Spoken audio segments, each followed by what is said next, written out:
Esta nota al calce es traída a ustedes con la colaboración de libros787.com. Buenos días, buenas tardes y buenas noches a todos y todas los que nos escuchan. Hemos regresado con su podcast preferido, Plan de Contingencia. Les habla Esteban Gómez y me acompaña como siempre Guarionex Padilla Mart. ¿Qué la que Guario? Que le cae Esteban y saludo a todas las personas que están sintonizándonos por YouTube, que suscríbanse, y a las personas que nos están escuchando por Spotify, Apple Podcasts, saludos. Saludos. By the way, anuncio. Ya hemos pasado los 1000 suscriptores. Yes. Y Gracias. ya sabemos quién es la persona número 1000. Sabemos la persona, ¿verdad? Ya tenemos confirmado. La Pura persona coincidencia que sea una persona que entrevistamos hace un tiempito. Saludos al documentarista Tito Román, que es nuestro suscriptor número 1000. Esto no es nepotismo, ni apoyo a los panas, ni nada de estas cosas. Es pura coincidencia. Es pura coincidencia. Así que, Tito, nos vamos a estar comunicando contigo porque tienes una sorpresita por parte de uno de nuestros auspiciadores de Jabonera Don Gato. Hablando de auspiciadores, hoy nos encontramos en los estudios, en la casa de libros787.com, que nos prestaron este espacio para hacer nuestra última grabación sobre la última publicación del libro de Maggie Marrero, Cantando la Borinqueña. Saludos, Maggie. Hola. Hemos vuelto. Hemos vuelto a volver. Hace 3 años que no grabamos. 4 años. Sí. Fue en 2021. De hecho, y ahora... grabamos allí en la cabina revolucionaria de Doña Miriam. Sí, que ya sí, pasó que aquello está, hay que llamar a servicio de emergencia para bregar con aquello. Pero aquí estamos. Pues, como dices tú, buenos días, buenas tardes, buenas noches. Yo bien contenta de estar por fin presentando esto en un podcast, porque se había mencionado en otro podcast donde regañan la gente. Pero se había hablado del libro, pero había hecho entrevistas de las de radio, pero no había hecho nada para un podcast, así que este es el primero. Pues mira, yo recomiendo que ya está en YouTube a todo el mundo que esté viendo esto, que también vean el episodio anterior que grabamos con Maggie llamado Prohibido Cantar. Que de hecho fue nuestra primera incursión en video. ¿Verdad que sí? Fue hace tiempito. Así que desde ahora les pedimos perdón por la calidad del video. En aquel tiempo no existía en nuestras vidas nuestro fabuloso productor, Ángel Titus. Saludos, Titus. Así que... Creo que estoy infiltrado en un micrófono. Excelente, está cableado. Entonces, así que la calidad de la imagen no es la mejor, pero fue un episodio genial. Y entonces, Maggie, luego de ese episodio, se publicó un libro llamado Las mujeres en el rock y metal de Puerto Rico, de Noemí Rivera de Jesús, si no me equivoco. Noemí de Jesús. Creo que no. ¿Es Rivera de Jesús? Yo creo que es Rivera de Jesús. Quizás yo lo estoy cambiando. Así que lo puede todo. Yo leí el libro, ¿verdad? Porque se lo enseñó a Esteban, lo compré. Y le digo, Esteban, mira quién está aquí en el libro. Mi Rivera de Jesús. Y Esteban dijo, lo voy a comprar. Y yo no sé si yo te lo presté, lo compraste. Sí, lo compré también. Buenísimo, por cierto, se lo recomiendo. Yo no sé si está el libro 787.com, pero búsquenlo. Las mujeres en el rock y metal de Puerto Rico, en el que Maggie Marrero está en todas las bandas. No. Puede haber del rock y del metal y del punk de Puerto Rico. Está exagerando, pero pues. Bueno, vamos a los que nos compete hoy. Últimamente ha estado muy de moda hablar sobre lo nacional, sobre los símbolos nacionales, ¿verdad? Y siempre que se habla de ello, símbolos nacionales como nuestra bandera, alrededor de las cuales, porque nuestro país tiene más de una bandera, hay mucho debate sobre cuál es su origen. ¿Cuál es el color? ¿Cuál es el color? Específico del azul. Marín, que si fue Antonio Vélez, que si fue Terreforte de la Mata o de la Mata Terreforte, no sé ni el nombre ni el orden de los apellidos. Sucede lo mismo con nuestro himno nacional. Y uno que viene, por lo menos en mi caso, que vengo de esta tradición bien nacionalista, pipiola, siempre uno escucha, no, este es el verdadero himno, el revolucionario. Entonces, ¿hay más de un himno? ¿Cuántos himnos hay? De hecho, yo pensaba que eran 2 himnos. Yo pensaba que Puerto Rico tenía 2 himnos nacionales y que había uno... 2 banderas, 2 himnos. Exacto. El original, el de verdad, el de los machetes, el de Lolita. Y había otro que era el que escogió Luis Muñoz Marín para apaciguar la cosa en la década del 50. Y me entero que son como 30. Y contando. Ajá. ¿Qué pasó? Pues lo que pasó fue que en Prohibido Cantar ya yo hacía referencia a la borinqueña, porque yo, una de las cosas que Prohibido Cantar, para los que no conocen, pues fue mi primer libro, fue mi disertación doctoral, entonces donde yo hablaba del carpeteo de la policía y el FBI a los artistas puertorriqueños, cantantes, músicos, pintores, actores, actrices. Y una de las cosas que yo buscaba eran las canciones carpeteadas, y pues la borinqueña revolucionaria, la más carpeteada de todas las canciones. Y en Prohibido Cantar yo esbozo una tesis del por qué se oficializa la letra de Fernández Junco. Y pues tiene que ver con el carpeteo. Pero entonces eso me dejó con esa curiosidad. Uno tira un libro y luego... Me imagino que la versión de Dani Rivera del disco en vivo, que tiene la borinqueña revolucionaria, no me sí. equivoco. Que yo sé que en el libro se menciona, ¿verdad? El Prohibido Cantar, la carrera artística de Dani Rivera, que comienza haciendo canción protesta. Sí. Y eso pues tiene unas repercusiones, no sobre él, sobre todos los artistas, ¿verdad? Que hicieron... Sí, él empieza con música romántica, igual que pasó con Lucecita, que empezó con la nueva ola. Y entonces cuando empiezan a hacer canción protesta, ahí es que empieza el carpeteo. Antes de eso, no. Qué casualidad.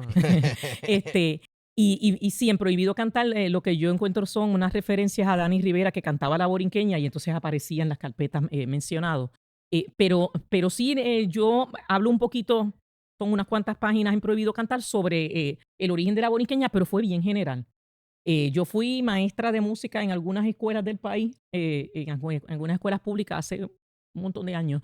Y en las escuelas, pues también a veces uno encontraba material escolar que era como que te hablaba de la borinqueña de Fernández Junco, y que había otra borinqueña revolucionaria, pero eso no, sí, esa no se le enseña a los niños. Va y lo ¿verdad? Se despiertan algunas mentes por ahí y se vuelve peligroso. Pero siempre la cuestión es que me quedé con eso, como que aquí hay que hacer una investigación. Y sí, existe lo que se conoce como la historia hasta ahora, la historia oficial de la borinqueña, que fue el libro que escribió Monserrate Delis, que se publicó a finales de la década del 50. Pero Monserrate Delis se dedica como a las teorías del origen de la borinqueña, de dónde salió, pero la parte de cómo se convirtió en el himno oficial, ese proceso legislativo, pues eso como que ella lo toca bien por encima. Y entonces, originalmente para este libro, yo lo que dije, pues yo voy a trabajar el proceso legislativo.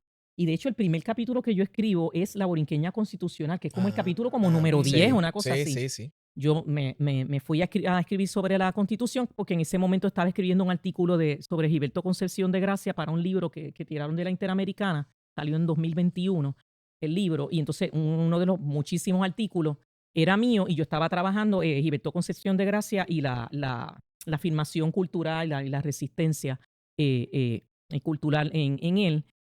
Y entro a unas actas de la legislatura de cuando él era, ¿verdad? Fue senador. Y ahí encuentro algunas referencias que él hace a la borinqueña. Yo dije, de esto yo puedo utilizar. Entonces me meto a la constituyente y encuentro la gente defendiendo que la borinqueña, la bandera y el escudo estuviesen en la Constitución. Y ese fue mi primer capítulo. Lo que yo pensaba era trabajar eso y la ley. Pero por Pero ejemplo, empiezo a encontrar más cosas. antes de que vayamos, ¿verdad? A ese trasfondo que quiero que lleguemos ahí, en el verano del 2019, de momento, y Esteban comenzó esta conversación hablando de la disputa de los, ¿verdad? Y sabemos que a raíz de la publicación del más reciente disco de Bad Bunny, pues muchos símbolos están en disputa. La pava, por ejemplo, evidentemente está en disputa y ya no es parte del canon hegemónico del Partido Popular, sino que se ha reivindicado de otra forma y se le ha dado otro significado.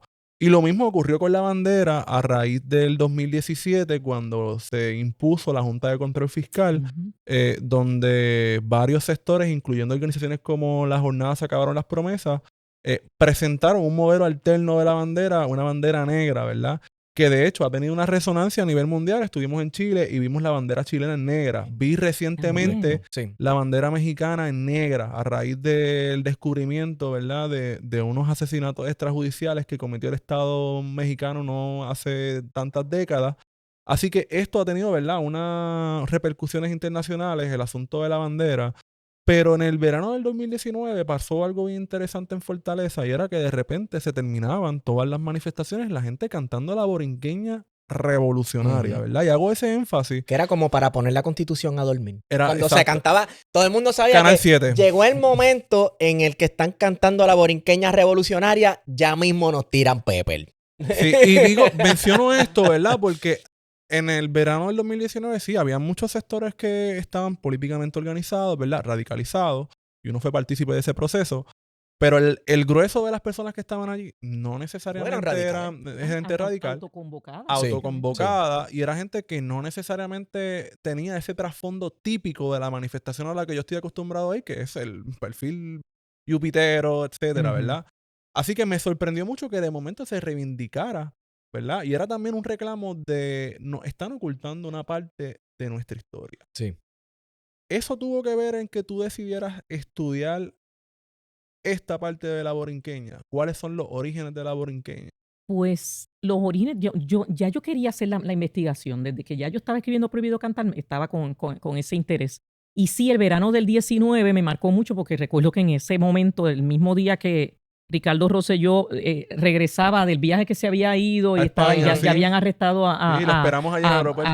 a Julia Keles, la arrestaron creo que fue un martes, un miércoles, y él regresaba un jueves. Ese día estaba yo en el Ateneo presentando Lluvias Borrascosas, que fue el otro libro que también tenía carpetas y eso. Así que el verano del 19, por un lado, nos arruinó la lluvia borrascosa en el sentido de que la gente pues se leía las 800 y pico de páginas de un chat, pero el libro era de 500 y pico, era mucho. Sí. Y sí, buen trabajo, guys. Sí, lo que ocurrió en el verano del 19, pues motivó mucho de lo que yo trabajo en el libro, pero ya yo había empezado a escribir. Incluso el tema del verano del 19 se toca en el libro. Sí, en un momento se hace una mención ahí. Pero yo arranqué a escribir este libro, ya a empezar a investigarlo, tan pronto termine Prohibido Cantar. Uno se queda con un vacío, no sé si a ustedes les ha pasado. Sí, claro. Termina la investigación y entonces como que termina, y por un lado, ay, qué bueno que terminé, y por otro como que tengo esta piquiña, el mundo, la vida no tiene sentido si no estoy investigando algo. Es como una cosa así, yo no sé, algo emocional y psicológico. Suele suceder. Yo tenía que empezar a investigar algo. Así que cuando llega verano del 19, ya yo tenía, por ejemplo, el capítulo de la Borinqueña Constitucional ya estaba escrito.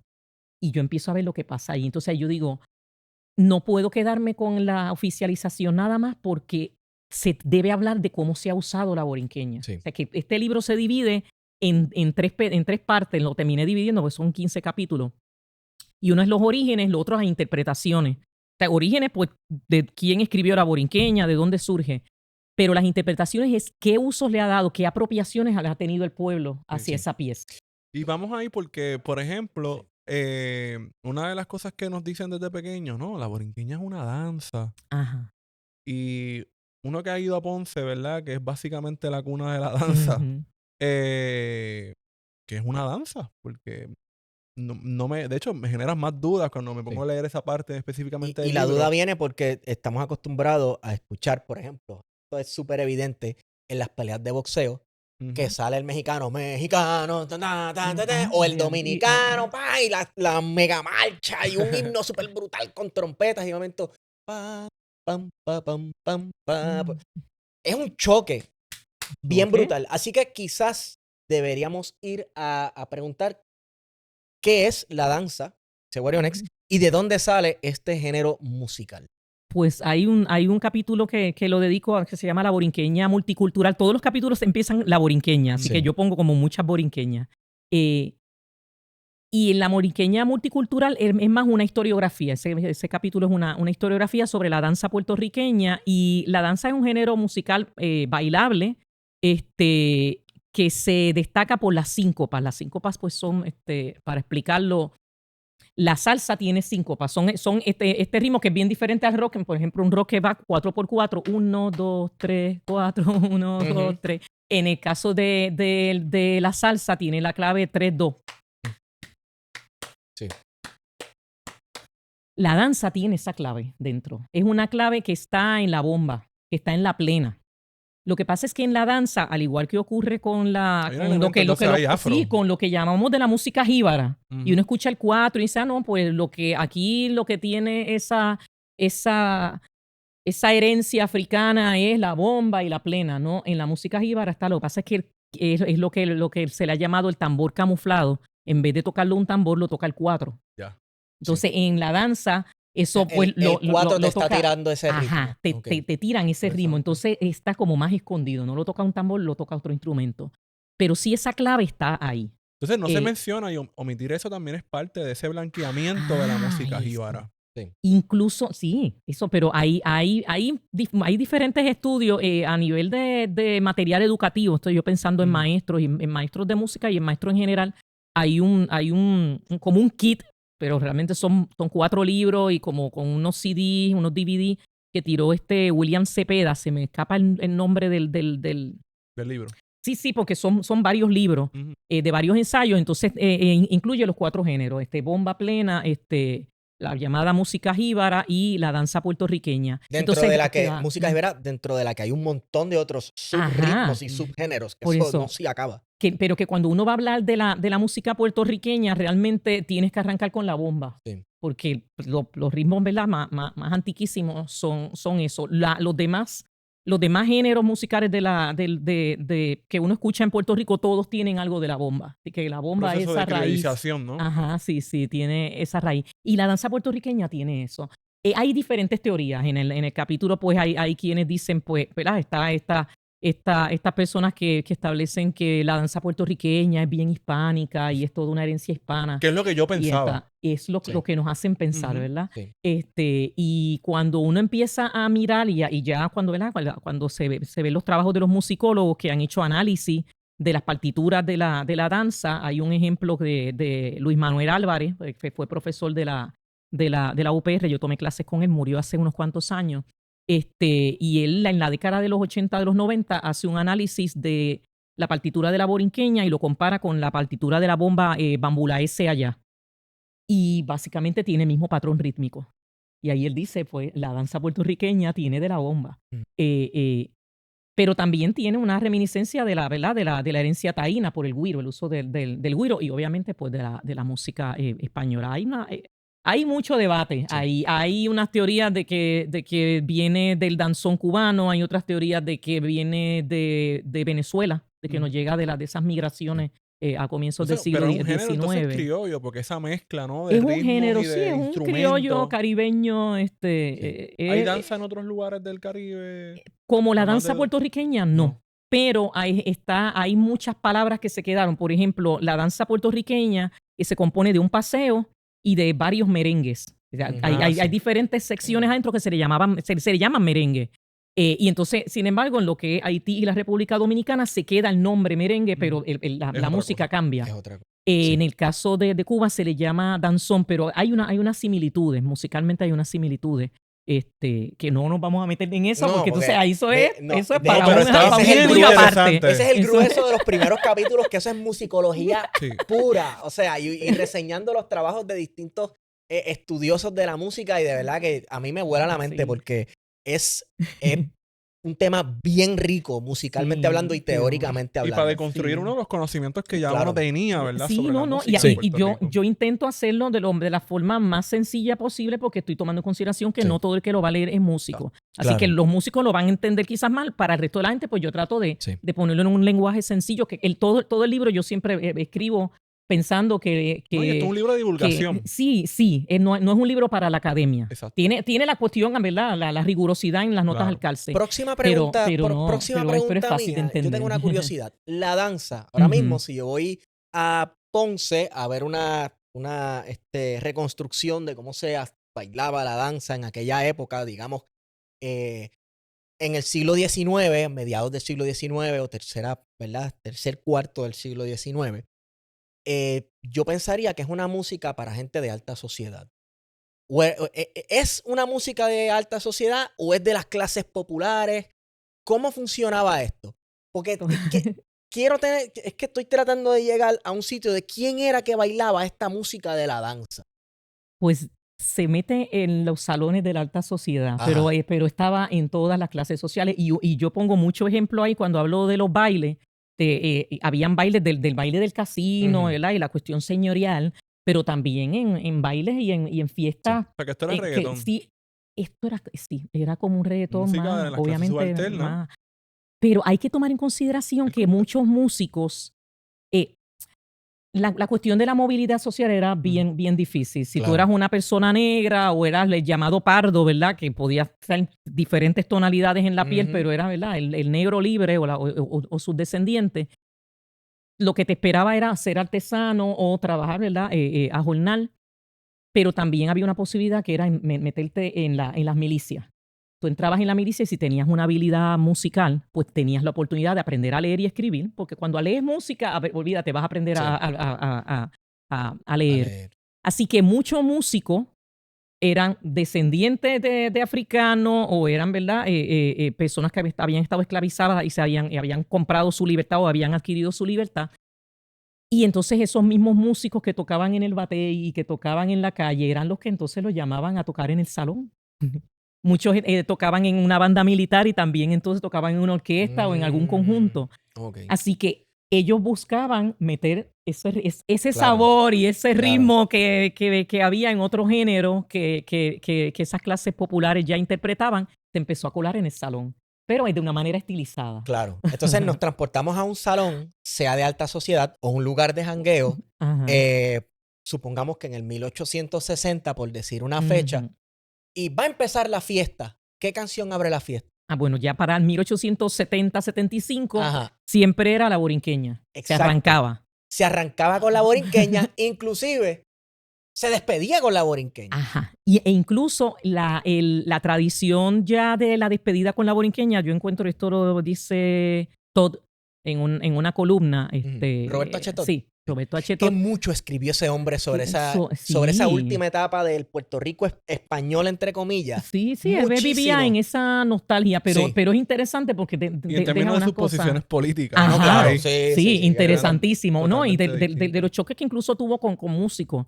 Porque en una parte yo voy narrando cuando hablo de las bandas militares y las bandas no militares, pero esos choques que él tuvo con Tisol, que en un momento hasta lo bota de la banda y todos los músicos se van de huelga.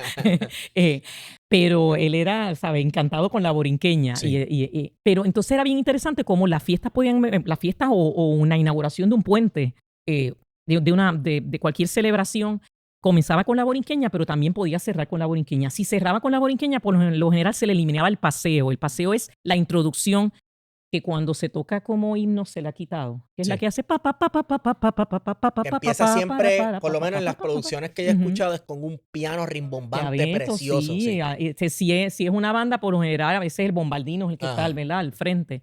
Pero entonces, si se iba a usar para cerrar, se le eliminaba el paseo. Era como que arrancaba la borinqueña sin paseo, eso significa que el baile se acabó. Eso hoy en día sería como cuando sacas una escoba en una fiesta. Le está diciendo a la gente, ya estoy limpiando, lárguense. O cuando estás en una discoteca y ponen la última vez Taladro de Daddy Yankee y Eddie D. Yo como no voy a discotecas, pero más o menos algo yo así. Yo tampoco. Yo voy para la iglesia y cuidado. Pero sí, es esa última canción de, bueno, mi gente, si están poniendo esto, es porque es que se acabó el party. Tanto así que algo que me impresionó es que la canción cogió un nombrecito, le pusieron un nickname, La Almojábana. La Almojábana. Van a tocar La Almojábana y la gente se emociona. Y la gente sí, porque como eso era como el arroz blanco, como dicen hoy en día, está como el arroz, estaba en todas partes, pues le pusieron el nombre, porque en esos tiempos también en Navidad era como que esa comida también era la más que... pero entonces se usaba tanto para cerrar bailes que se empezó a utilizar para cerrar el año. 5, 4, 3, 2, 1 y arrancaban a tocar la borinqueña para recibir el año nuevo con la borinqueña. Así que tenía tantos usos para inauguraciones, para despedidas. Tengo un capítulo que es de la borinqueña marcial y a mí me encantó una escena que era algo bien largo y luego tuve que editar porque el libro salió de 630 páginas con todo y eso. Así que hubo muchas cosas que la historia completa está en mi mente. Yo le pongo ahí un pedacito y hay el batallón creo que era de los cazadores de Colón que estaban en Puerto Rico, los mandan a Cuba a pelear, a pelear del bando de España contra los cubanos. Muchos terminaron pasándose al otro lado. Y cuando los despiden en el puerto, los despiden con la borinqueña. Y luego entonces, como 2 años luego, ellos mandan una carta. Y entonces dicen que extrañan tanto a ese país donde desean volver. No era España, era Puerto Rico. O sea, Puerto Rico ya ellos lo ven como una patria. El uniforme del soldado era, de verdad, y las armas eran españolas. Pero ellos desean regresar a Puerto Rico y que lo más que los calma y les causa ese amor es escuchar la borinqueña. sea, como olía la borinqueña era como un Sentido de himno pertenencia. sin Pero que qué lo cosa fuera. irónica que iban a pelear en nombre de España, le tocaban lo que luego se convirtió, antes de que fuera por ley, casi por consentimiento nacional, en un himno. En un Porque, himno, pues, sí. Eso es otra parte, ¿verdad? Esta cuestión de cómo se coló en la mentalidad colectiva Ujú. puertorriqueña. Vamos a hablar después. Pero, ¿qué vino primero? ¿La música o la letra? Según la evidencia que encuentro, la música parece que vino primero. Y hay diferentes teorías de quién la escribió. Siempre la historia oficial dice que fue Félix Astor, catalán, que supuestamente escribió la música y ¿sabes? La letra y la música. Pero entonces si te vas a San Germán y dices que fue Félix Astor, te Te linchan. caen a pescosas. Sí, porque San Porque Germán es cuna de patriotas y la ciudad Sí, fundadora y sí, obviamente tiene que salir de y San entonces Germán, uno imagínate. de los hijos de San Germán, Francisco Paco Ramírez, es otra de las teorías bien fuertes. Cuando yo empiezo a escribir, ese fue el último capítulo que yo escribí. Ah, ¿de El verdad? capítulo Es como 2. de los primeros. Es de los Sí, primeros, el sí. capítulo 2, pero ese fue el último que escribí y fue porque yo había arrancado por lo que es la última parte del libro, que era todo la ley y todo eso. Y empiezo a encontrar los usos de la borinqueña y yo dije, tengo que hacer un capítulo introductorio sobre el origen de la borinqueña. Cojo lo que ya se ha escrito, ¿verdad? Le pongo Lo volviste a frosting y acomodar. lo hago más historiografía, pero sigo encontrando tantas otras cosas que me fue intimidando ese capítulo y lo dejé para el final. ¿Qué es lo que ocurre? Que hay muchísimas más teorías de las que se habían planteado, ¿verdad? Sí. En la historia oficial. Y cuando empiezo a escribirlo, yo misma empiezo a tener dudas. Yo digo, ¿cómo me voy a...? ¿Verdad? A veces, aunque uno tiene que ser objetivo como historiador, uno trata de ser lo más Trata objetivo, de o sea, ser el 100% objetivo. No hay tal objetivo. Somos objetividad, seres sí. humanos, es siempre Exacto. uno. Pero sí puedo alcanzar un nivel de objetividad mucho más alto que el de muchísimos otros historiadores que han escrito sobre el tema. Y no es porque, wow, Maggi Marrero sea, wow, increíble. Es porque yo no soy ni de Ponce, ni de San Germán, bueno, eso ayuda no soy bastante. catalana, no soy de la... En especial no ser de No. Ponce y no ser de San Germán ayuda bastante. No pertenezco a la familia Tío, ni a la familia Collado, ni a la Ramírez de familia Arellano, Ramírez, ¿sabes? tampoco, Nada. nada. ¿Sabes? No hay un sentimiento o algo emocional que me ate a yo inclinarme por una teoría sobre otra. Sí, obviamente la parte emocional de que la borinqueña sea de Puerto Rico y no sea de los De otros países, Perú. esa sí me marcaba. Pero traté también, yo dije, déjame yo, lo mismo que voy a investigar para apoyar o refutar otras teorías, voy a buscarlo también en las de los puertorros, ¿verdad? Claro. Porque hay unas teorías que establecen, la más fuerte es la que es una canción del Perú. Y que Sí. entonces o Félix Astor o alguien o un boricua fue allá, la escuchó y como dice, se tumbó la canción y se la trajo para acá. Esa teoría es muy, muy fuerte. Y entonces yo dije, pues déjame buscar cómo yo apoyo o refuto. Y ahí tuve que, ¿verdad? Inventármela, porque hasta ahora siempre se señalaba más o menos la misma información, o sea, la misma fuente. Sí, pero por ejemplo, y no puede hacer la conexión, no sé si fue el mismo Félix Astor o Eugenio Astor que se fue de tour por Latinoamérica Ajá. y Pero- allí fue dejando una Ah, retraída sí. de Ay, niños. sí, no. dejando una retraída de niños y fue mujeres lo último. abandonadas. Lo último que yo escribí en el libro fue esa historia del hijo de Félix Astor, Válgame. que se llamaba Eugenio Astor Figueras o Figuerola, y ese segundo apellido hay como que mucha duda, Sí. porque siempre se habla de Eugenio Astor Bussati, que fue periodista. Ese aparece ya en periódicos del siglo XX, pero ese era nieto de Félix Astor. Ah. Y entonces yo buscando información sobre esas primeras veces que se tocaba la borinqueña en la década de 1870, empiezo a encontrar, a haber mencionado este otro Astor, que era un cantante joven. Y yo, no, pero es que Félix Astor había nacido en 1813, no era el joven, es otra persona. Y ya al final, ya a punto, ya yo le había entregado el borrador al editor, que por cierto es con Editorial Patria, que lanzamos el libro. Y entonces me puse a buscar más información y encuentro de lo que llamo ese viaje latinoamericano. Pero cuando ya él da ese viaje a Terrible. Latinoamérica, Eugenio Astor Figuerola o Figueras o Figueroa, le ponen varios segundos apellidos. Cuando ya él se va a Latinoamérica fue luego de 1880. Ya la borinqueña ya estaba pegada aquí hace rato. Pero sí yo hago eso como para buscar el cómo se pudo haber difundido a otros países. Sí. Incluso también está el otro caso, lo hablábamos antes de comenzar la grabación, en el que un soldado puertorriqueño en el ejército estadounidense, curiosamente, antes de 1917, antes de la imposición de la ciudadanía americana. Estaba en México, en la frontera de México, y él cantando la canción, una persona de origen mexicano le dice, espérate un momento, y esa canción la cantaba mi abuela. O sea, por lo menos la melodía la cantaba con otra letra, pero la cantaba mi abuela. Entonces, está bien brutal investigar y pensar, diantre, pero ¿cómo esto llegó a Perú? ¿Cómo esto llegó a México? Suponiendo que originó aquí nuestro himno nacional. Oye, pero igual, pensemos en todas estas canciones que han de reggaetón reciente y de trap, donde alguien denuncia, ¿no? Es que la pista tiene unos orígenes en tal canción de tal año. O sea, esto no es un fenómeno tampoco aislado. No. Y lo interesante es que en pleno siglo XIX, en ese último tercio, todavía la ingeniería de grabar música no existía. La única manera en que tú podías pasar una pieza era o por una partitura o porque alguien la escuchaba y este músico estaba aquí, entonces la sacaba y se la llevaba con él.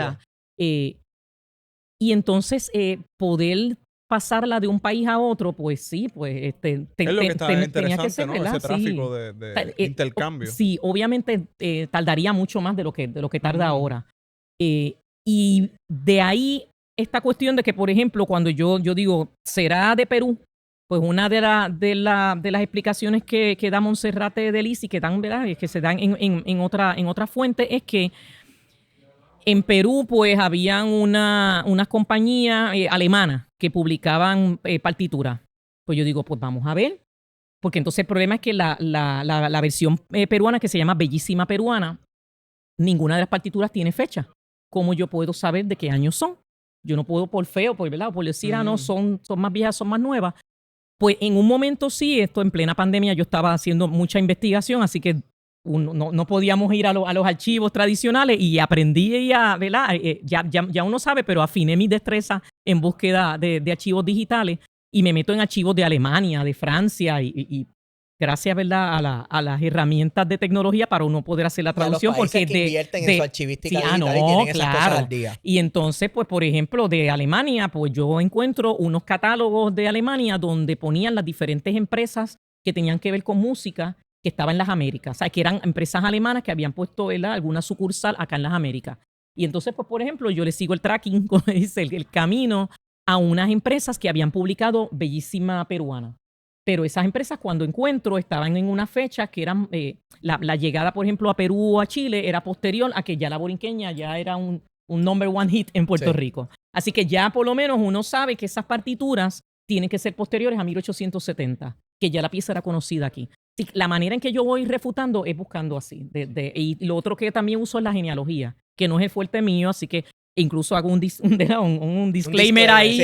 Si hay, ¿verdad?, gente que se dedique a la genealogía, pues pueden encontrar muchísimas más cosas. Así que estoy yo acá con lo que he ido aprendiendo por mi cuenta, porque es uno de los hobbies que fui desarrollando durante el huracán María, esos meses ahí sin luz. Uno se va a un centro comercial y me ponía a sacarle la genealogía, incluso a Carmen Yulín también. En una ocasión yo le decía, sí, porque quería saber de dónde había salido el nombre Yulín y era de una abuelita de ella que se llamaba Ludgarda y le decían Yulín. Así que son cosas que uno va aprendiendo, pero que no, como historiadora, yo no me había atrevido como que a utilizarlas, porque uno dice, no, tengo que ser el más experto para... Pero sí, la genealogía me ayudó también a apoyar o a refutar la existencia de mucha gente. Y ahí, por ejemplo, en el caso de Paco Ramírez, de Francisco Ramírez, y esa teoría de que él fue el que compuso la borinqueña, eso es de la tradición oral en San Germán. No hay mucho escrito, o sea, es como que... a Gumercinda. Sí, Cindita. Y entonces eso, como que todo lo que se ha comentado sobre eso siempre es lo que alguien dice que escuchó que él dijo otro. Pero digo, déjame ver si toda esa gente existió. Así que la genealogía, pues sí, Cindita existió y uno por lo menos, ¿verdad?, puede hacer unos enlaces de esas personas con gente real. Claro. Obviamente eso no significa que la teoría sea 100% real, pero sí por lo menos, ¿verdad?, le da un apoyo que quizás otras investigaciones no le daban. Hay que mirar también, yo tengo unas herramientas que no tenía Monserrate Delis y que no tenían otras personas, ¿verdad? Claro. Nosotros como historiadores del siglo XXI estamos más lejos de los sucesos, pero tenemos una fuente de información que no tenían estos investigadores hace 50, 70 años atrás. Así que uno tiene que aprovechar eso y la historia es para eso, para ser revisada constantemente. Bueno, una historia nunca Sí, definitiva. Entonces, nunca termina. ¿cómo pasamos de bellísima trigueña, imagen del candor, del jardín del Borinquen, pura y fragante flor, a despierta borinqueño que han dado la señal? Porque es que, y lo digo porque desde las primeras incursiones de uno en los nacionalismos criollos, los movimientos de resistencia, uno comienza a leer y lo primero, de hecho, de esas primeras cosas impactantes que te dicen, ese himno que tú cantas por ahí, es un embuste. Eso es lo que te dicen. Entonces, como, ¿qué? Me han mentido toda mi vida. Pero entonces luego te vas para atrás y bellísima trigueña, imagen del candor. Espérate un momento. Pues entonces, ¿cuál es el original? Si existe tal cosa, ¿se puede decir que existe un himno nacional original de Puerto Rico? ¿Y cómo pasamos de bellísima trigueña a despierta borinqueña? O si era posible tener un himno siendo colonia, sobre todo a principios del siglo XX, donde estaba más visible la cuestión colonial. Esa pregunta está para una disertación doctoral. Eso está tirándome, pero... Estudiantes, cojan oído. Hay que ver que realmente se le empieza a llamar himno cuando... Entiendo yo que cuando tiene ya la letra de Lola. De Lola. Se convierte en la borinqueña con la letra de Lola. Entonces, porque la que va a adoptar antes el Partido Nacionalista. Que la va a adoptar el Partido Nacionalista. O principalmente el Partido Nacionalista la va a utilizar en sus mítines. Sí, fíjate, yo encuentro más señalada luego del 59.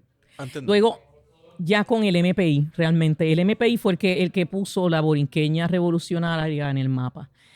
Con el Partido Nacionalista. Eso explica mucho también. Sí, y con el Partido Nacionalista, y aquí me estoy tirando al libro de Prohibido Cantar, yo encuentro referencias en carpetas de que el Partido Nacionalista usaba la borinqueña y siempre es una orquesta o una banda la que lo está tocando. No hay letra. Cierto. Siempre lo que se habla es que la banda del Partido Nacionalista, a veces le llamaban, era una banda que acompañaba, cuando reciben al Viso en el 47, en el muelle en San Juan, en diciembre, es una banda la que toca la borinqueña. Y los informes dicen tocan la borinqueña.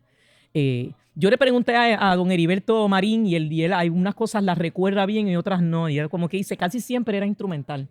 Pero fíjate, eso explica el hecho de que el MPI la haya utilizado, ¿verdad? O la haya puesto en boga la revolucionaria. Que nos ha llegado hasta el momento. Hasta el momento que porque todo cierre de todo, incluso hasta presentaciones de libros, que haya más de 2 peseperos allí juntados. Al final, bueno, señores, nos vemos. Despierta. Y el puño también. El puño es parte de lo que es. Sí, mirando a ver quién no lo levanta. Vamos a ver. Pero sí. Pero realmente lo que yo encuentro es que se le empieza a llamar la borinqueña cuando adquiere. Se le empieza a llamar la borinqueña y se cantaba todavía con la letra romántica, pero realmente se le empieza a llamar himno desde el momento en que ya, o sea, ¿cómo te digo? Lola es la que lo convierte en himno. Antes de eso era una danza que todo el mundo quería escuchar, que todo el mundo quería bailar, que todo el mundo quería cantar.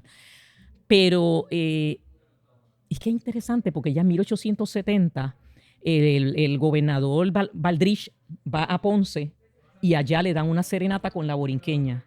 Y entonces ahí vienen los conservadores bien chismosos. A que no les gusta. A mandar una carta a España, a un periódico allá español, a decir que acá al general Valdrich, que es un liberal, que le está dando demasiados poderes al pueblo, porque le está dejando que tengan periódicos, que hagan partidos políticos, que esto es demasiado liberal, y que le tocaron una danza insurgente, que esa danza es el himno de Lares, que nosotros como conservadores no queremos escuchar esa pieza.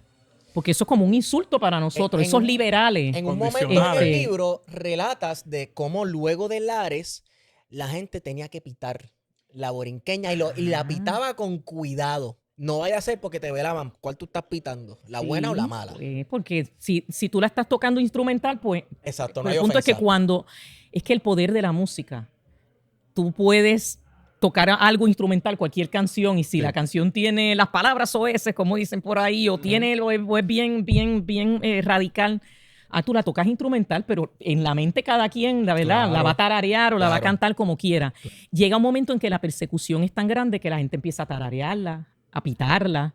Y de ahí es que viene el dicho ese, se fue pitando la borinqueña. Tú te puedes ir cantando la borinqueña, pero ahí le estás dejando escuchar al otro cuál es tu ideología o tu manera de pensar. Pero si la estás pitando, nadie sabe. Nadie. O sea, eso quien lo sabe es uno mismo.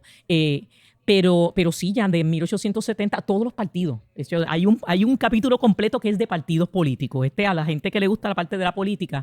Y yo hoy, desde 1870, todos los partidos, los liberales, los autonomistas, encuentro que los republicanos también llegaron a usarla, los unionistas, y entonces llego hasta la actualidad, hasta el PNP, en el 2020. El corazón de cada puertorriqueño late la borinqueña. Trato de hacerlo aburrido, pero a Pierluisi le queda mucho más monótono. Pero sí, hay un capítulo completo que es cómo se utilizan los partidos políticos.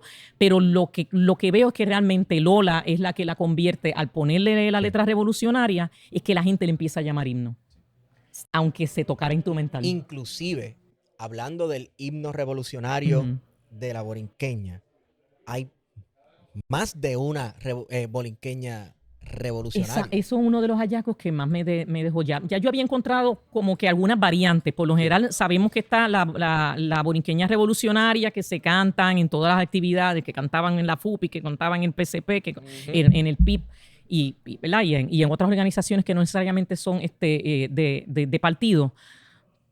Y sabemos que hay una versión que es mucho más larga, que tiene muchas más estrofas. Pero entonces cuando voy buscando, encuentro otras versiones de las que no se habla y otras teorías que dicen que no es Lola, que son otras personas. O que era Lola con el esposo, Lola con el esposo y un amigo, o que era un sacerdote el que escribía esa letra. Además, ¿cómo es posible que una mujer le escriba un...? Sí, eso era... Y Lola era una chamaquita, como diríamos, cuando ella escribe... También eso estaba en discusión de que si tenía la capacidad de escribir, porque yo sí he visto esa discusión, ¿verdad? En términos de los poemas, de que si a esa edad tenía la capacidad de escribir. ¿Pero qué edad tenía? Era relativamente joven. Ya sí, estaba quizás 18 o 20 años. Pues, lo que pasa es que yo he visto a Alicia Keys tocando canciones que ella compuso a los 14 años y hay gente que desde niños son unas bestias. Sí, hay gente que no. Fiona Apple es una compositora. Pero hay que ver que no es que Lola escribió esa letra y más nada. Ya Lola, para la década del 1860 y pico y comienzo de los 1870 y pico, ya había publicado libros y había publicado en periódicos también. Yo en una parte hago referencia a eso. Esto no es como que one hit only, ¿sabes? Como que esto es lo único que ella escribió. No, ya ella escribía. Obviamente hay que ver que ella, sí, pero ella estaba casada con un tipo mayor que obviamente, y todo lo que ella escuchaba. O sea, cuando uno se sienta a escuchar, como cuando tú te pones a escuchar un podcast que te hablan de política, vas a aprender, ¿verdad? Sí. Por lo menos te y vas a cuando posicionar. tú tienes una biblioteca. Ajá, tienes una biblioteca. Capital cultural. Y tienes tertulias todas las semanas, que eso es lo que siempre se está hablando. Sí. Siempre hay esta cosa y esto es otra de las cosas que yo trabajo en el libro, de dónde se escribió o dónde se estrenó la borinqueña, si en San Germán o en Mayagüez. Entonces, no, que es San Germán, no, que es Mayagüez. Pues le pregunta a alguien de Mayagüez, va a decir, no, fue en Mayagüez. Bueno, las dos ciudades en su momento, en esta época en la que estamos hablando, eran ciudades importantes. Sí, no, entonces, no como San Juan. La verdad, no, San Juan era una ciudad amurallada. Sí, y en San Juan vivía como los pro company. Eran lo que estaban más a favor de España. Siempre en el oeste, en el sur y en el oeste ha estado más la disidencia, más marcada. Pero hay que ver que cuando uno busca en la historia, Lola primero, antes de mudarse a Mayagüez, ella sí llegó a vivir en San Germán. Entonces, muchas de los relatos, incluso de los relatos orales, siempre la ubican a ella de que ella conocía y de hecho estaba emparentada con Francisco Ramírez, con Paco Ramírez, y siempre, aunque le den la autoría a Félix Astor o a la autoría principal, ¿verdad? de la borinqueña romántica, se la den a Ramírez o se la den a Félix Astor, siempre ponen como que ambos coincidieron en la casa de Lola. o se conocieron como que en San Germán. O sea que hay muchas historias que a veces chocan en unas cosas, pero tienen unas cosas en común. Y Lola es ese punto en común que hay entre Astor y Ramírez. Inclusive después de Lola, tengo unas estrofas que se le atribuyen, Bernardo Vega se las atribuye a Pachín Marín. Bellísima Borinquen, a Cuba has de seguir, tú tienes bravos hijos que quieren combatir. Y por ahí sigue. Sí, esa sale en el periódico Patria, 1892. ¿Qué ocurre? Que en ninguna parte del periódico sale el nombre de Pachín Marín. Entonces, Bernardo Vega dice que es de Pachín Marín porque una señora allá en Nueva York le comenta eso. Ahora, yo hago una búsqueda y sí encuentro que Pachín Marín escribió una letra que se llama La Borinqueña, pero no era para la danza de Félix Astor, sino para una danza que se llama Tú, que fue compuesta por los hermanos Sánchez Fuentes, creo que eran, que uno era el esposo de Patria Tío, de Patria Tío, era uno de ellos era el esposo, y esa danza que se llamaba Tú, pegó bien brutal en Cuba y se les hicieron muchos cambios de letra. Y algunas letras eran como más patrióticas. Sí, de hecho, Pachín Marín vaya a pelear y le pone una letra. Y que pudiera ser por eso es que entonces está la leyenda urbana de que Pachín Marín escribió la Borinqueña y realmente se te refieren a otra Borinqueña que no tiene nada que ver. El Grito de Lares, la obra que también tiene una versión de Llorens, que dice lo siguiente, o sea, uno dice, bueno, son variaciones, quizás son más download, cada una de las versiones es más violenta. El Grito de Lares se va a repetir y todos debemos vencer o morir. Válgame. Manolo el leñero peleando murió porque la bandera su novia bordó. O sea, de hecho, es bien interesante que esa obra del Grito de Lares, a veces en muchas referencias se dice que fue de la década de 1920 y realmente se estrenó en 1914. Sí. Y algo interesante es que de esa fecha en adelante es que se empieza a hablar más de Mariana como la que borda esa bandera. O sea que sabemos que han salido, ¿verdad?, unas investigaciones nuevas en donde no hay una sola bandera de Lares, hay varias banderas. Y que no es la que conocemos ni la que está en la Yupi, por ejemplo. Que hay varias banderas. Y entonces siempre cuando uno hace referencia de dónde salió que era Mariana, pues una de las primeras referencias, o quizás es la primera, es Lloren Torres. Así que algo que era ¿verdad?, un material creativo, porque tú haces una obra de teatro y él había hecho una investigación, él se fue a Lares a investigar y de la historia oral recoge eso. Lo interesante es, ¿verdad?, que a principios del siglo XX mencionaban a Roberto Todd, que fue alcalde republicano. Iba a hablar de él ahora mismo. Y Ena, todas estas personas de los primeros 20 años de dominación estadounidense están reescribiendo Lares. Y están reescribiendo, ¿verdad?, todo ese pasado español. Algunos, como en el caso de José de Diego, con una visión más hispanófila. Otros reinterpretando a Betances, ¿verdad?, y reinterpretando todo el legado de Lares como, sí, esto fue un proceso revolucionario, pero fue contra España.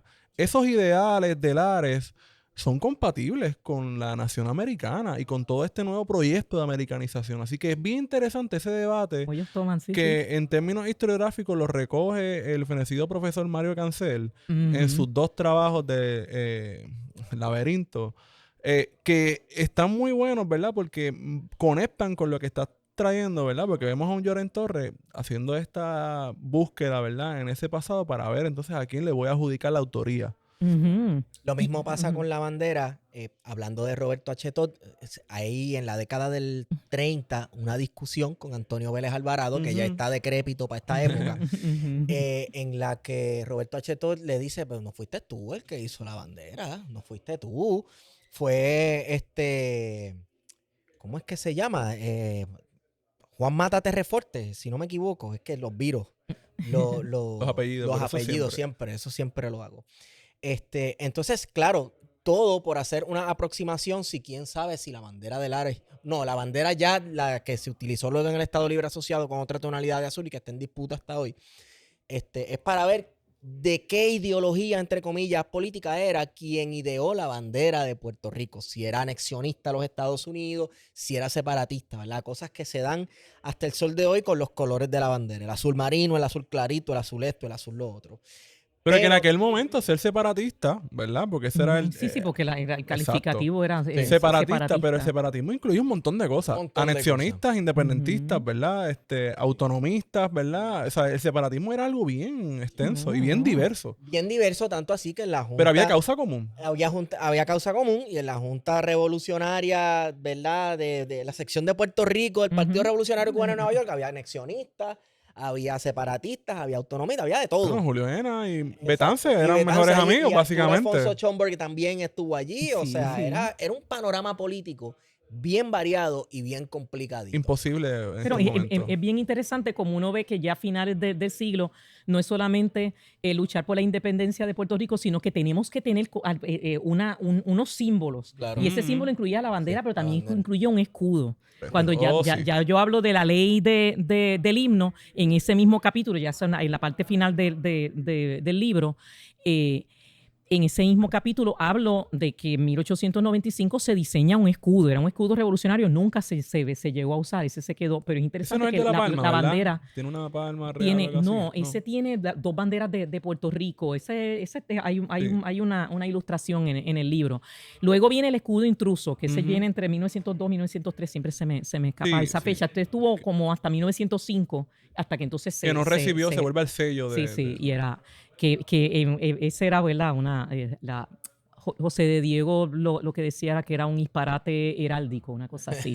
Sí, porque no lo hizo un puertorriqueño, sino que fue un estadounidense. Fue un fue comisionado. Sí, un gobernador aquí, pues no le gustaba ver los símbolos de España y vamos a cambiar y se le llamó el escudo intruso. Allende de todo lo que estamos hablando, pues en términos gráficos, el escudo de Puerto Rico, colonial, ¿verdad? Pues tiene su apreciación artística. Sí, porque todo... Pero es bien interesante cómo los puertorriqueños empiezan como que necesitamos cosas que nos identifiquen y nos separen de a pesar de la otro. contradicción colonial. Pues entonces vamos al ese suceso de ruptura, bueno, que nosotros los historiadores le ponemos el nombre de suceso de ruptura histórica que significó la Guerra del 98 y su impacto sobre el himno nacional. Esto es un título de tesis. De ruptura y de continuidad con también, ruptura y continuidad, si alguna, en torno al himno nacional. Es interesante que, mira, por ejemplo, yo encuentro, ¿en qué? No recuerdo en qué capítulo era, yo creo que en el capítulo de la borinqueña versátil, capítulo 4, si no me equivoco, que estoy hablando de los diferentes, ya empiezo a hablar de los diferentes usos de la borinqueña y encuentro que era como decir el 25 de abril de 1898, días antes del ataque a San Juan. Sí. Unas personas marchan, creo que era en Guayama. Ajá. Salen una banda de voluntarios y unos bomberos y dicen que ya tenían como 50 hombres para luchar contra Estados Unidos. Entonces tocan la borinqueña en esta marcha contra Estados Unidos, contra esta posible guerra, porque ellos lo veían como que no iba a llegar esa guerra. Y es la primera vez que yo encuentro ese uso de la borinqueña contra Estados Unidos. ¿Qué banda? ¿Era una banda militar? Era una... No recuerdo si era la banda de bomberos, la de voluntarios. Está en el libro, en algún punto del libro.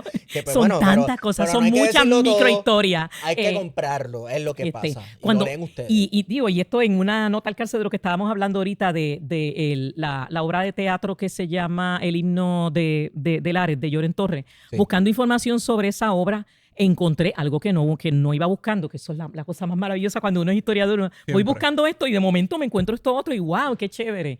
Y recuerdo que yo llamé directamente a Che Paralitichi y le pregunto, ¿usted conoce? Y siempre me dice, tutéame.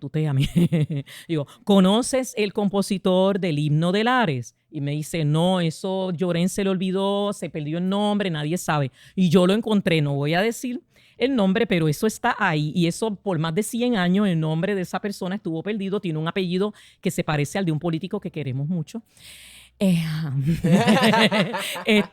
Pero eso, ¿verdad? Eso se había perdido en el tiempo y a veces, ¿verdad? Uno va investigando una cosa y encuentra otra. Así que hay muchos muchos encuentros de información, igual cuando estoy hablando de la borinqueña revolucionaria, que siempre se dice que Betances pidió un himno, y entonces como que a veces pensamos que fue que se lo pidió a Lola, y no, se lo pidió a un venezolano, a un compositor venezolano. Un himno que haga salir fusiles de la tierra. No pido hombres. ¡Dios mío! Wow. Pero entonces el himno nunca llegó, y entonces, ¿qué pasó? Pues ahí la cuestión de la genealogía, encuentro quién era ese músico venezolano, y quizás el por qué no pudo escribir ese himno. Entonces de ahí es que toman una danza con elementos africanos en su música y se convierte en un himno, y es una mujer la que crea esa, o sea, la que hace ese cambio en una letra que de una pieza bailable y romántica la convierte en un himno. Este himno sigue sonando después del 98.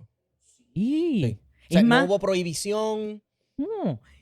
Encuentro, y esto es otra de las escenas, yo le llamo, esta creo que es también, ay, no recuerdo el capítulo ahora mismo.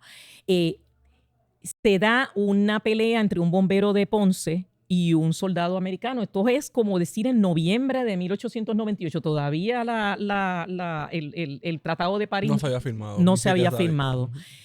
Y entonces parece que se ponen a pelear, y los soldados empiezan a disparar al aire en pleno Ponce. La gente empieza a salir corriendo por las calles, se forma un revolú. Y el capitán o comandante del ejército estadounidense llama a capítulo a sus soldados y les da una partitura de la borinqueña y les ordena a tocar la borinqueña dándole vueltas a la plaza. Y los bomberos buscan sus instrumentos musicales y empiezan a tocar el himno de Estados Unidos.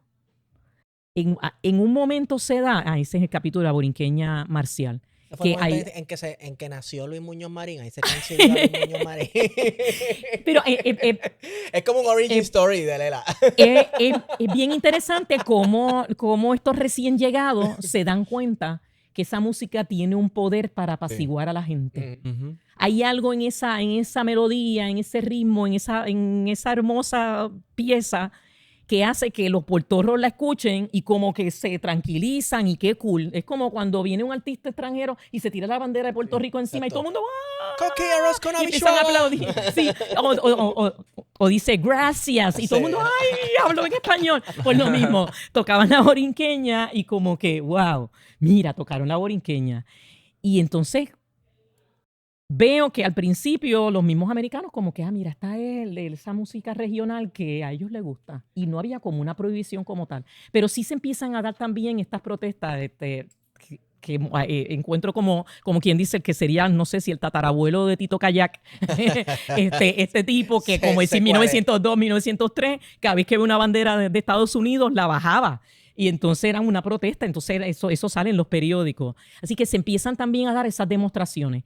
De resistencia. Sí, es bien interesante cómo hay un momento en que coexiste la borinqueña romántica, o qué sé yo, una banda la toca en un baile, pero quizás músicos de esa banda luego entonces van en otro sitio y la tocan para un partido político, y entonces en una escuela también ya se cantaba la borinqueña infantil. O sea, en un mismo año, como que, o sea, por lo menos entre 1901 y 1910, tú encuentras las 3 borinqueñas por ahí corriendo.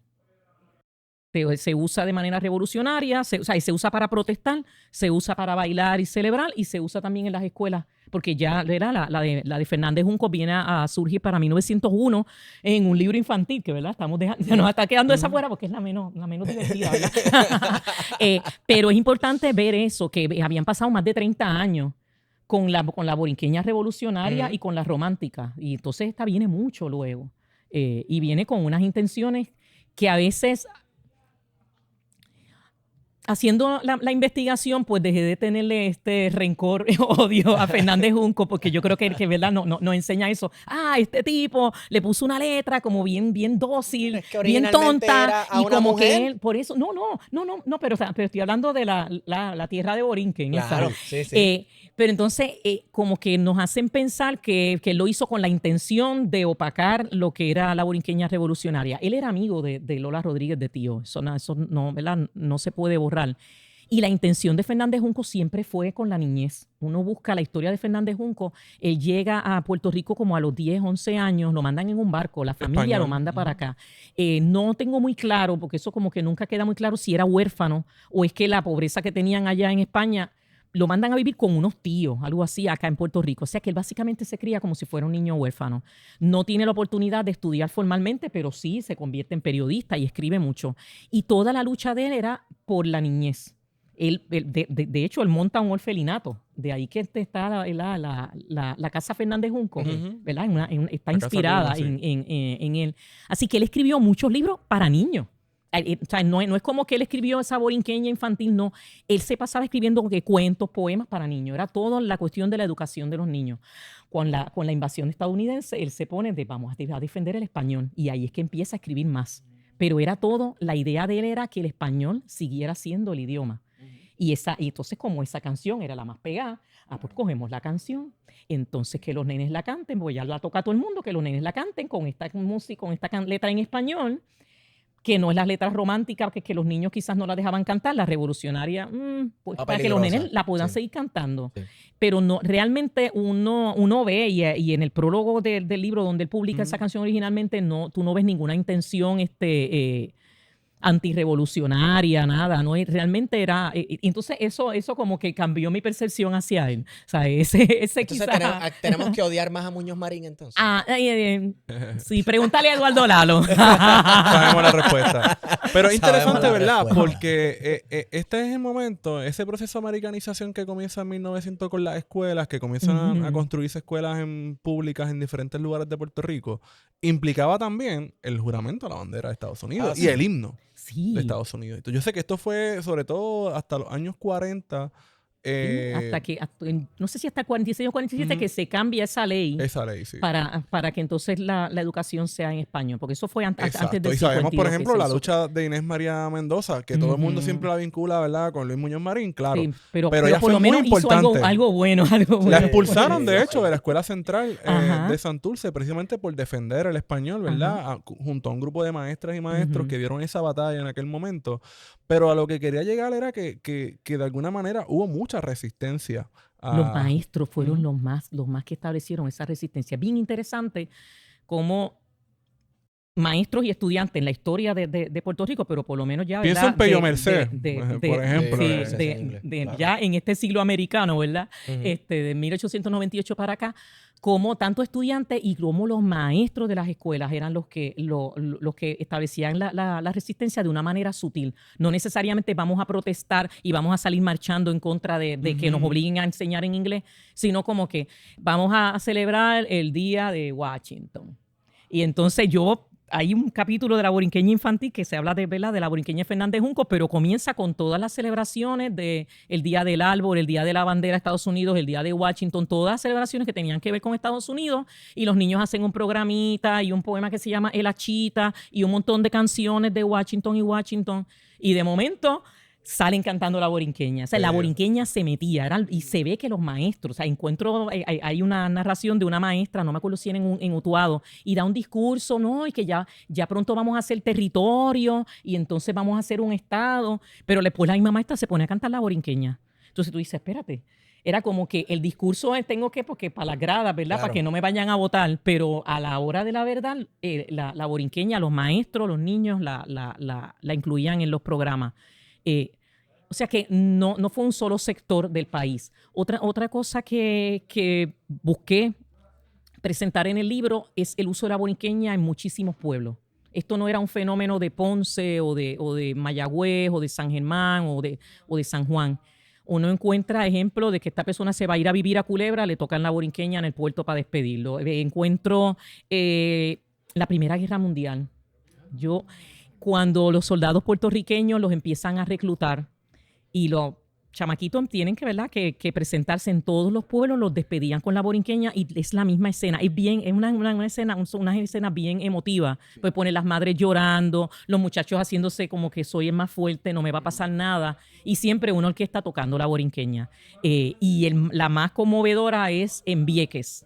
Esa escena me encantó porque están estos muchachos que se autodenominan los Bokenlam los corderos de Borinquen, que van a ir básicamente al matadero, o sea, porque y en la prensa lo presentan así, o sea, id valientes muchachos y como que vayan a pelear por esa bandera de franja y estrella, y sin embargo la nuestra solamente va a tener un valor cuando esté teñida de sangre, era una cosa así bien. Válgame.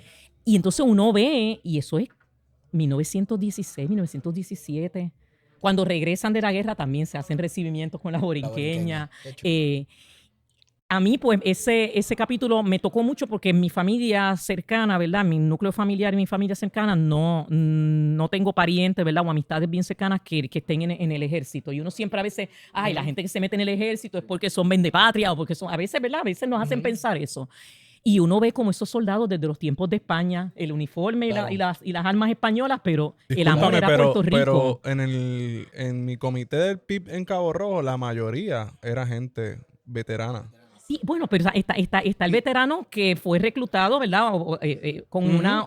¿verdad? Y yo creo que en buena parte también de algunos excombatientes, ¿verdad? Y han tenido, ¿verdad? Esa formación militar. Claro. Pero que a lo que yo me refiero es que lamentablemente como que esta cuestión del estigma de que si alguien se ofrece de voluntario para estar en el ejército para hacer una carrera militar, porque quizás eso es lo que le interesa hacer. Lo que también económicamente no necesariamente es una persona que lo haga porque va en contra de Puerto Rico o porque odia a Puerto Rico. O porque realmente quiere defender los valores de esa bandera, ¿verdad? Y entonces bien interesante como en la Segunda Guerra Mundial hay un ejemplo y hay una borinqueña, una letra de la borinqueña que la que envía un veterano al periódico El Mundo. Y este veterano había peleado en la Segunda Guerra Mundial y 1, 2, 3 años luego manda una letra de la borinqueña que él escribe. Y en la borinqueña él está exhortando a los veteranos a que ya que lucharon por la bandera de Estados Unidos, que ahora luchen por la de Puerto Rico. Que tenemos que liberarnos qué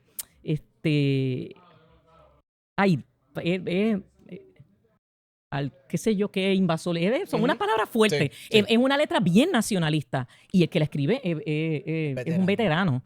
Y es bien interesante eso, cómo cómo la borinqueña sirve para unir personas de diferentes visiones y de diferentes espacios.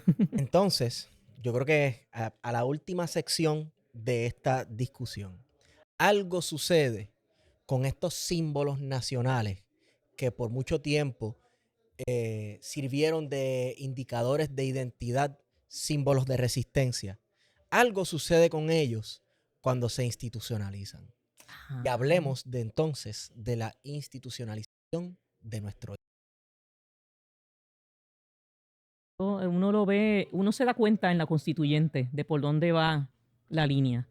En la Asamblea Constituyente, en un momento salen unos planteamientos de vamos a tener un escudo, una bandera y un himno y vamos a ponerlo en la Constitución para que nadie lo pueda cambiar, a menos, ¿verdad?, que si sea un referéndum. ¿Pero por qué se da esa discusión?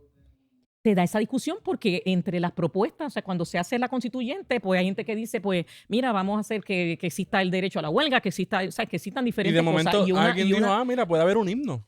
Sí, no, hay como 10, 12 propuestas diferentes de banderas, gente. Las banderas, yo hago ¿verdad? Y no presento las imágenes porque no encuentro las imágenes.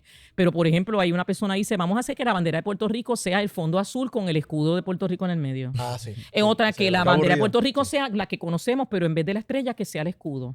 Otra que la bandera de Puerto Rico sea una franja, creo que era azul, una blanca y una amarilla. No, era una franja roja, una blanca, una amarilla. Y con un rectángulo azul. Y entonces la amarilla era por España, para un recuerdo de España. O sea, unas cosas bien. Entonces dan unas ideas de unas cuantas banderas. Así que si algún diseñador gráfico quiere entretenerse, coge las descripciones y entonces puede, ¿verdad?, que nos haga esos dibujitos de las banderas. Pero también en la constituyente está el planteamiento de no, vamos a usar la bandera de Puerto Rico, la que ya usa ese partido nacionalista, ¿verdad? Esa gente por ahí, pues vamos a utilizar esa. Y también la cuestión de lo del escudo, vamos a dejar el escudo que ya tenemos. Pero cuando se plantea la borinqueña, también hubo algunos constituyentes que dijeron, vamos a usar la borinqueña. Esa es la que ya la gente sabe que es el himno. Y ahí los populares se echan para atrás. Y entonces varios líderes populares que fueron parte de la constituyente, porque no todos los que estaban en la constituyente eran legisladores, ¿verdad? La constituyente fueron unos miembros que se escogieron aparte. Hay gente brincan para atrás, se echan para atrás y no vamos a coger esos símbolos. En la Constitución no hay que poner eso mejor que sea una ley. ¿Qué ocurre? La legislatura en ese momento lo que tenía era, creo que 2 estadistas y uno del Partido Socialista, una cosa así. La constituyente tenía un porcentaje más alto, era casi un 20%, era minoría. En la legislatura. Excepto el independentismo, momento, que no participó. Sí, que el independentismo no participó y tampoco estaba en la legislatura en ese momento, porque en el 52 es que por primera vez en esas elecciones es que, ¿verdad? Que los independentistas. Pero sí había representación socialista. Sí, habían socialistas. Pero el punto era como un 19-20% de la constituyente era minoría. Pues no quieren aceptar eso. Ferré estaba, eso yo lo recalco, en la constituyente. Ferré fue parte de la constituyente, estuvo en esa discusión y en ningún momento defiende ni la bandera, ni el himno, ni el escudo. ¿Qué va a hacer? ¿Qué ocurre? No, él no dice nada. Él dice no, que algo de una enmienda de que sea por un 75% de los votos, pero nada, no le hacen caso a Ferrer, ¿verdad? Pues, Todavía estaba intentando ceder, ¿verdad? Sí, pero él estaba allí, ¿verdad? Ya, se ve que ya tenía esos planes de un futuro. Su poder estaba por otro lado. Sí. El poder estaba en otro sitio. Pero lo que es Celestino Iriarte, García Méndez, defienden la borinqueña y defienden la bandera. Eso para mí fue una sorpresa. Miguel García Méndez. García Méndez y Celestino Iriarte. Sí, y Celestino Iriarte defienden que sea la borinqueña, que sea la bandera. Como Martínez Nadal defendiendo a los gallos. Sí, es una cosa bien rara. Eso a mí me estuvo bien interesante. Y luego, 25 años luego, entonces de momento Ferré impulsa un proyecto para que la letra de Fernández Junco sea la del himno de Puerto Rico. 25 años antes no le importaba nada del himno y de repente le importó. Y hay unos cambios de postura y son cambios bien políticos. O sea, todo lo que tiene que ver con la ley del himno, con el arreglo que se escogió, con la letra que se escogió para el himno oficial del Estado Libre Asociado de Puerto Rico, todo fueron unas movidas políticas, mucho más allá de lo que el pueblo siente, de lo que el pueblo quiere. Y esa última parte del libro, pues tiene toda esa explicación de la carga política. Hay gente que me ha dicho que son 3 libros. el libro que tiene que ver con el origen, el que tiene que ver con... Pero que también es una historia de Puerto Rico, ¿verdad? Porque podemos hacer la lectura de cómo vamos a hacer esta genealogía del himno como una historia de Puerto Rico por partes. Sí, es una historia de los últimos 150 años de Puerto Rico donde el soundtrack es la borinqueña. Exactamente. Es eso. Pero o sea, si fuera un documental o una película, ese sería el soundtrack, es la borinqueña, pero yo voy narrando todo, las huelgas, la masacre de Ponce, como la borinqueña estaba ahí también. Hay muchos momentos bien claves de lo que es. Cuando se inaugura Puente Dos Hermanos, se inaugura echándole la bendición a un sacerdote y sale sonando la borinqueña. Eso en 1910. La borinqueña estaba como que... Es como un Forrest Gump. Sí. Y en vez de ser Forrest Gump, es la borinqueña. Estuvo en todos lados. Estaba en todas partes. En todas partes estaba la borinqueña. O sea, entonces tú ves esa historia de Puerto Rico en los últimos 150 años y la borinqueña está en todas. Pero después del 52, cuando se oficializa el Estado Libre Asociado, pues entonces ya el Estado se apropia y le da un significado distinto a lo que tradicionalmente había sido una canción con reconocimiento entre gran parte de la población, una canción con la que se identificaban, pero de momento se convierte en el himno. En el himno oficial de la colonia. Y que dicho sea de paso, el nacionalismo la había venido utilizando también, ¿verdad? En sus marchas como una música con la que identificaban, ¿verdad? Lo nacional, lo puertorriqueño. Lo mismo de la que bandera, venía acompañado con la bandera, sí, exactamente. Y hay mucha resistencia. Hay un capítulo completo que se llama La borinqueña repudiada. Y hubo algunas personas cuando yo le decía, pero ese título, la borinqueña repudiada, hubo un repudio al arreglo que se utilizó y al haber convertido la borinqueña en el himno del Estado Libre Asociado. Que se incluyó en un proyecto de ley, no en la Constitución. Sí, y entonces en ese capítulo están las reacciones de los músicos, están las reacciones del partido independentista, que dijo Concepción de Gracia. Los independentistas y los nacionalistas hicieron algo parecido ambos. Pusieron las banderas de Puerto Rico a media asta. Eso fue el día antes, el 24 de julio del 52. Lo que se había, ¿verdad?, tomado una decisión de ambos partidos. No sé si fue en conjunto, porque alianza no había ahí, pero ¿verdad? Y tanto los nacionalistas como los pipiolos lo que hicieron fue pusieron en sus casas la bandera de Puerto Rico a media asta con una cinta negra encima. Como mismo hacía un periodista de comienzos de siglo, que se me escapa el nombre ahora, Che Paralitici también trabaja, se me escapa el nombre de él, pero era a principios a finales del siglo XIX, comienzos del XX, estaba este señor Evaristo, se me escapa el nombre, que él en su casa, cada vez que llegaba el 25 de julio, que los españoles ponían, ¿verdad? O los pro-españoles ponían la bandera de España y los pro-americanos ponían la de Estados Unidos, pues sacaba la bandera de Puerto Rico, la ponía a media asta y le ponía una cintita negra como luto. Interesante, o sea, cómo eso evoluciona a tener la bandera negra. Ajá, como eso, pero sin embargo la bandera blanca y negra es realmente más símbolo de resistencia. Sí. Es más pero como este señor a principios del siglo hacía eso, lo que yo no sé si era si los independentistas de la década del 50 y los nacionalistas sabían sobre esa historia o es que también salió, ¿verdad? Porque hay a veces unos gestos que se van repitiendo y no necesariamente. Claro. Pero es bien interesante cómo los nacionalistas salen marchando por Guánica. Isabelita Rosado y unos cuantos más de los que habían estado presos en el 50 salen con una bandera de Puerto Rico y entonces la policía los detiene y les pregunta por qué andan con esa bandera y andan con la bandera con un crespón negro y los independentistas también, pero entonces ahí también incluyó el relato de Heriberto Marín que estaba preso, como cuando él desde la cárcel del Oso Blanco, cuando están subiendo, o sea, suben la bandera de Puerto Rico con la borinqueña, dice que todos los nacionalistas no quisieron estar mirando lo que pasaba, pero él, chamaquito, al fin se asomó y escuchó cuando tocaron la borinqueña, cuando suben la bandera de Puerto Rico, pero cuando suben la de Estados Unidos, se gritó, o sea, alguien gritó asesinos, y eso retumba, ¿verdad?, en Oso Blanco.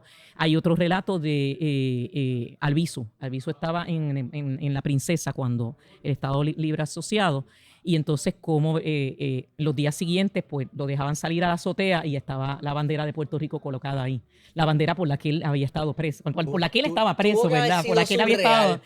Sí, entonces es bien interesante. Y entonces como los músicos, Arturo Somoano, Rafael Hernández, montones de músicos puertorriqueños, Cohen, Alexis Brau, Graciela Rivera, que era una cantante, los periodistas, el pueblo, cómo empiezan a mandar cartas protestando de por qué la borinqueña le cambiaron la música, por qué la borinqueña le quitaron el ritmo de la danza, por qué le quitaron el paseo, esa introducción se la quitaron, que la borinqueña sonaba como algo fúnebre, que ya no sonaba como la borinqueña.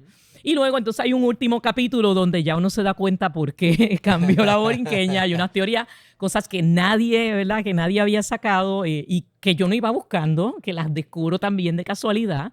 Buscando cobre, de momento encuentras oro.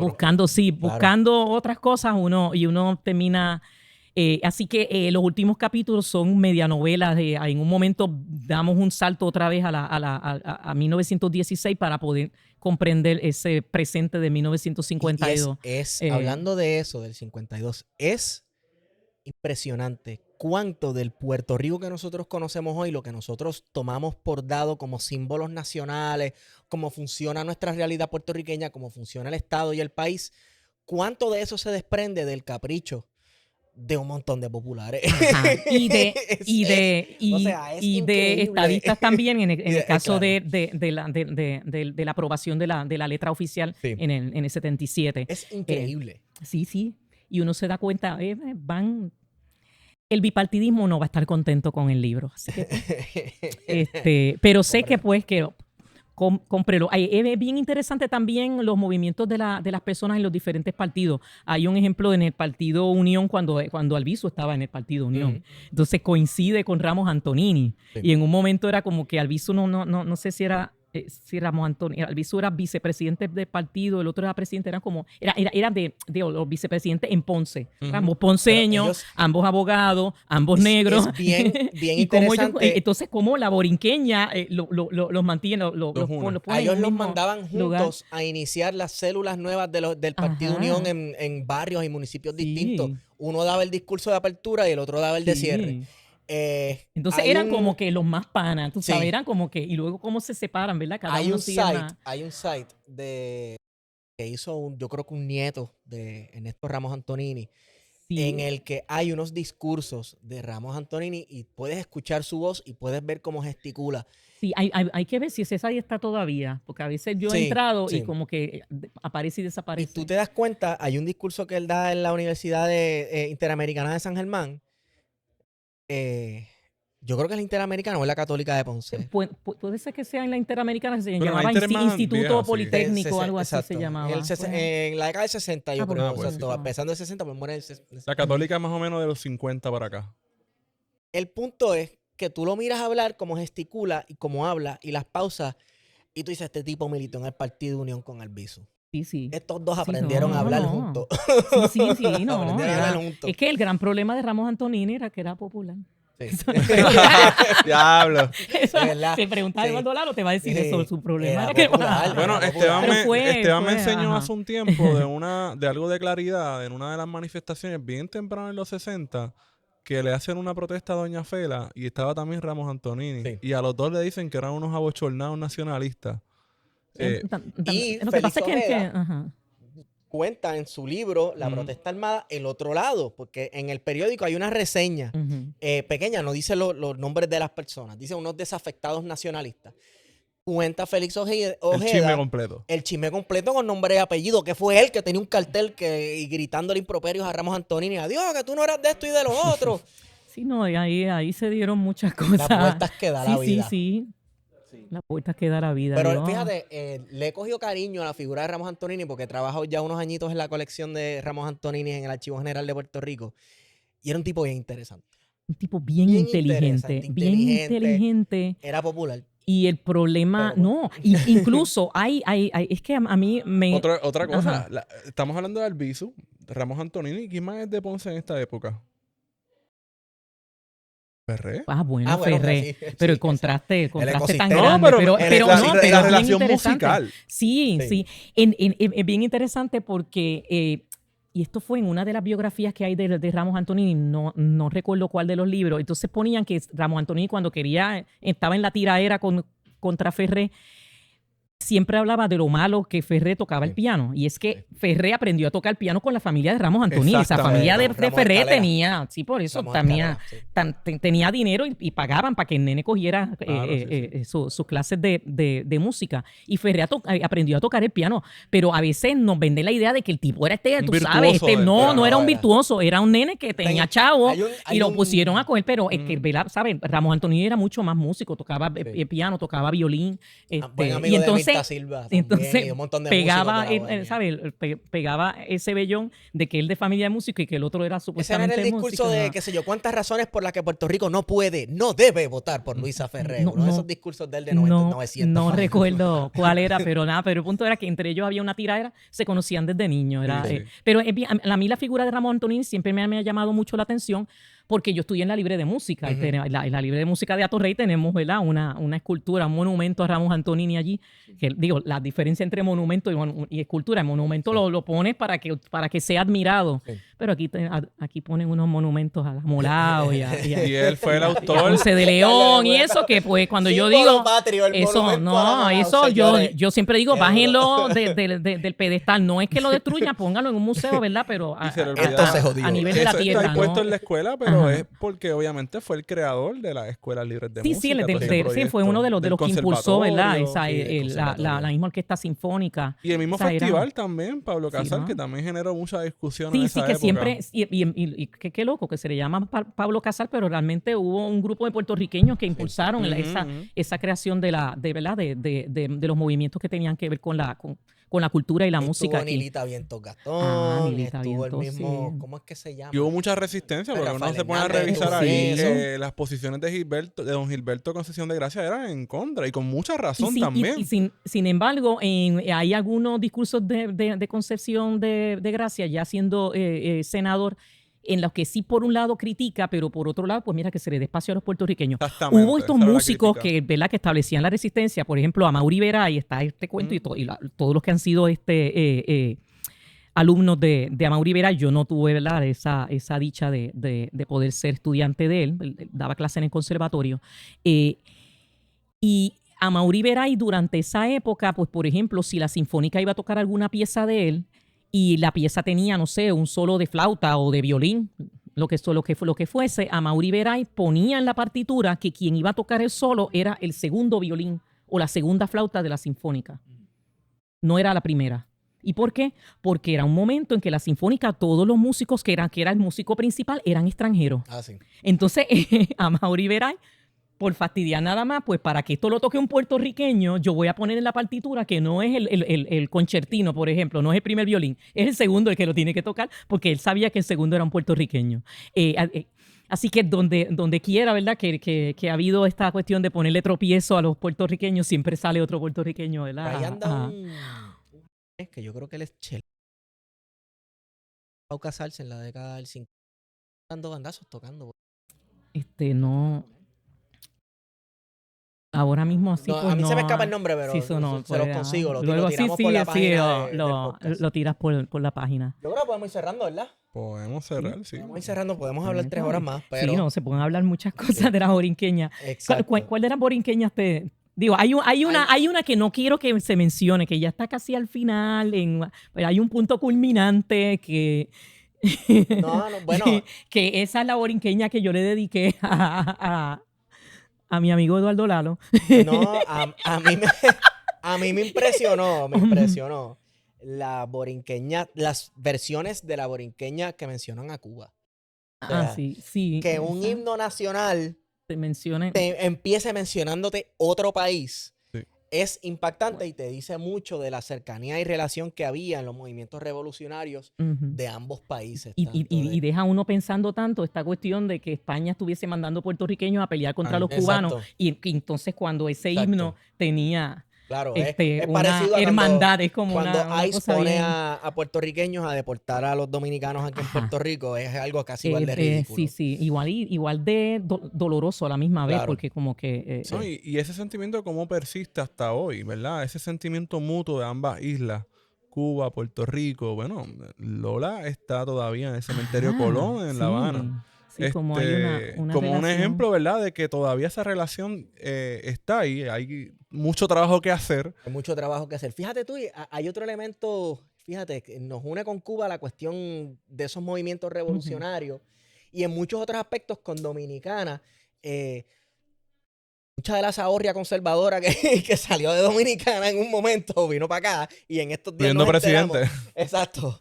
Y hace unos días nos enteramos de que Ferrer era amiguito de Trujillo y que a Ferrer fue el que le dijeron que mira, nene, brégate eso ahí con el tirano, a ver qué puedes hacer, que entre ustedes los ricos se entienden. Qué interesante este Caribe nuestro de cada siglo. Lleno de contradicciones. Sí, mano. Sí. Maggi, gracias por estar con nosotros. Corillo, estamos en la casa de libros787.com. Búsquenlo, aún quedan unas pocas copias de Cantando la Borinqueña. Están por ahí en los anaqueles. Ordénenlo, utilicen, obviamente van a utilizar el código plan de contingencia para tener un descuento al final de su orden. Y suscriptor número 1000, Tito Román, jaboneradongato.com, tienes una sorpresita para ti, váyase a bañar. Jabonera Don Gato, cuando ustedes me entrevistaron la primera vez, que tú dijiste, yo para la gente que se baña así de vez en cuando, tú dijiste, y yo dije, no, yo me baño muchas veces al día. Y esa fue la primera vez que yo me enteré de que ellos existían, de verdad, en 2021. ¿Pensabas que era un chiste? Me quedé... No, sí, yo creía que era... Todo el mundo piensa que es un chiste al principio. Y entonces como que me encantó el nombre y recuerdo que me puse a mirar en el celular la página y te dije, mira, es que se ven tan ricos que dan ganas de comérselo. Luego ellos me mandaron unos jaboncitos y yo los probé. Y de ahí para acá, cada vez que alguien viene y me dice, mira, que qué sé yo, tu cumpleaños, Día de las Madres, si quieres un regalito, una vez se dice, no me tienes que regalar nada. No, ahora yo, no, tú regálame. Mira, entras a esta página y me regalas este y este. Así que deja de... Así son que escucha bien a Rafael, ricos y hacen mucha espumita. Son bien buenos. Sí, son bien buenos. Así que entres a jaboneradongato.com, código plan de contingencia. Y tienes un descuento al final de tu orden. ¿Qué más? ¿Se nos queda algo? No, yo creo por ahí cantando la borinqueña. Cantando la borinqueña. Corillo, gracias por escucharnos. Suscríbanse, denle like. pásenlo para adelante y con eso hemos ido con ustedes. Plan de Bye, contingencia. Esta nota al calce también es traída a ustedes por jaboneradongato.com. Los jabones Don Gato son hechos a mano, sin químicos dañinos ni detergentes, elaborados con aceites naturales, esenciales y aromáticos seguros para la piel. Pruébalos y siente la diferencia. Visítanos en www.jaboneradongato.com. Jabonera Don Gato, váyase a bañar.